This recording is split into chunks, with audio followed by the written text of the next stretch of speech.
Voice of knowledge के मौजूद सामीन अस्सलाम वालेकुम। रमजानुल मुबारक का मामूल कैसे बनाएं और कैसे इसके औसाफ निभाएं, तो वीवर्स चंद मशरे में आपके साथ शेयर करूंगी कि हर सच्चे मुसलमान के लिए रमजानुल मुबारक की आमद बाइस से मुसरत होती है, क्योंकि वो इस माह में पाने वाले फायदों को बाखूबी जानता और समझता है। ये माह मुबारक रोजादारों के लिए बहुत कशिश और जाज़बियत रखता है, क्योंकि इस माह में रोजेदार को जो कल्बी सुकून और खुशी मिलती है वो किसी दूसरे मुसलमान को नहीं मिलती। रोजादार जानता है कि अगर वो ईमान और सवाब हासिल करने के लिए रोजे रखेगा तो इसके साब का गुनाह माफ हो जाएंगे। इसे मालूम है कि रोजादार को कयामत के रोज जन्नत के 8वें दरवाजे रियान से गुजारा जाएगा, जो सिर्फ रोजादारों के गुजरने के लिए होगा।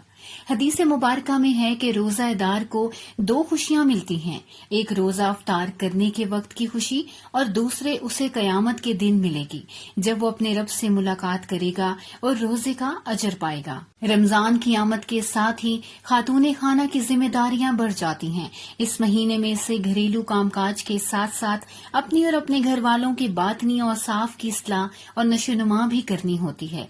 ये काम बखूबी रोजों में किया जा सकता है।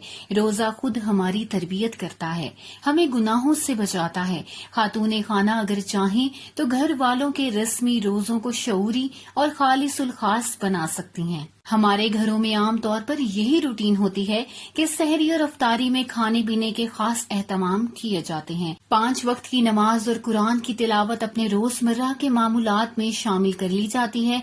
बहुत हुआ तो तरावी पढ़ ली। हस्बे मौका गप्पों और टेबल टॉक के नाम पर गीबत भी कर ली जाती है। बाकी वक्त टीवी देखकर गुजारा जाता है। तमाम रात खाते पीते रहे, आधा दिन सोकर गुजार दिया। अफ्तारी से चंद घंटे पहले उठकर अफ्तारी की। आखिरी अशरा शॉपिंग और ईदियां देने दिलाने में गुजर गया। लीजिए रमजान खत्म हो गया, मगर ये तो आम से रोजे हुए ना।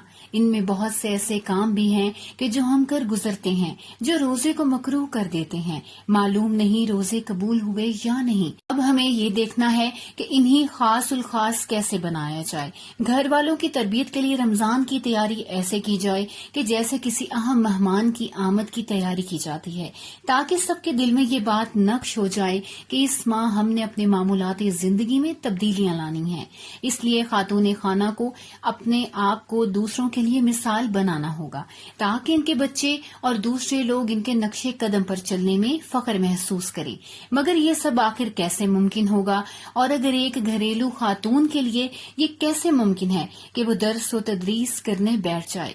घर के काम है कि खत्म होने को ही नहीं आ रहे, और अगर हम इरादा कर भी लें तो कुछ भी नामुमकिन नहीं है। जैसे ही इरादा करें 2 नफल हाजत पढ़ लें।